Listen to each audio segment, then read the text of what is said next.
I hope people who buy our shoes buy them because they're handmade, because they're beautiful, because they're quality, because they're natural materials and all those things.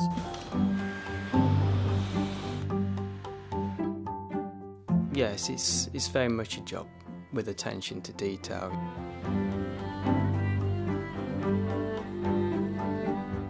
What I do is the result of all these other people before me. We've been in business now for over 130 years, and I'm fourth generation in this family. We now have some fifth generation in the business as well, so there's continuity after me, fortunately.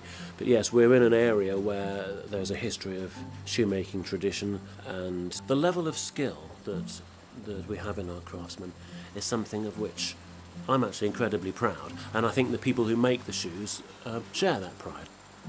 Yeah, I'm an edge trimmer. The job entails trimming the soles of the shoes, so the sole obviously underneath marries the upper in terms of shape.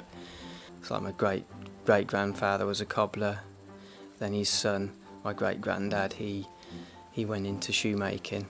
I guess it's in the blood and I followed suit. I started 1960. I love it. I do really love it, yeah. You do know the people, whereas other firms I've worked for, especially the bigger ones, you don't get to know the people. The way I put the pressure on and take it off to do certain points where they want it dark in the toe, dark in the back, and that, you know. It's like doing a bit of painting, say. Some people take years to learn.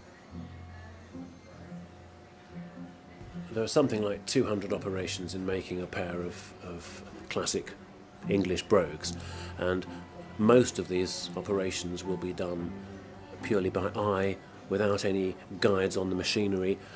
They're mostly highly skilled jobs, and each person in the chain is entirely dependent on the previous people doing their job to the highest degree of accuracy. And then our job is to put the welts on the shoe, to start the shoe off, starting to make it look a good shape. Like, it's mainly there for the sole to be stitched to.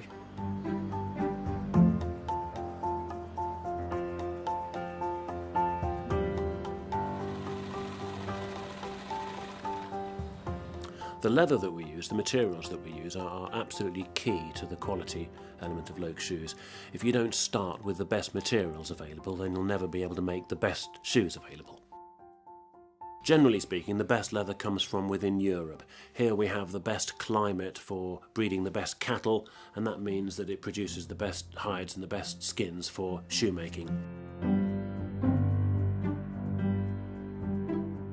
So it's very important to get the right quality leather. Obviously, if you sharpen your cutter, you know, you've got to take it very steady, because you don't want to trim too much off, and then once it's gone, it's gone. There's no going back. My son's been here 3.5 years now. He's on welt sewing. He's good with his hands. His brain's in his hand like mine. They've got to look like pairs. Anybody can do one. You've got to be a bit of an artist to do it. You know, you've got to have that, like, the same thing, the eye and the hands and the look of what you're looking for.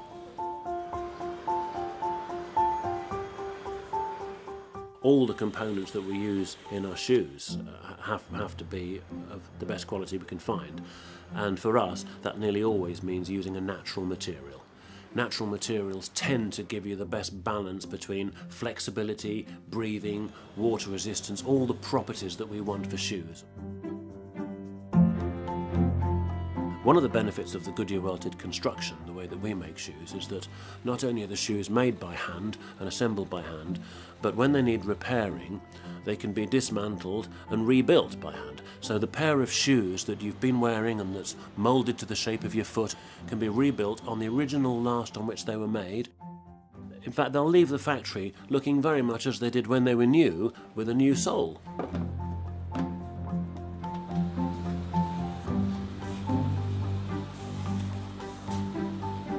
Attention to detail that goes into those shoes, how the manufacturing process, how long it lasts, how long it takes to make them.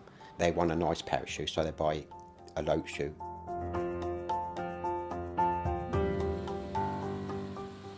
I think our shoes are a good illustration of the fact that in an age where we tend to throw lots of things away, there is still a place for timeless classics and enduring quality.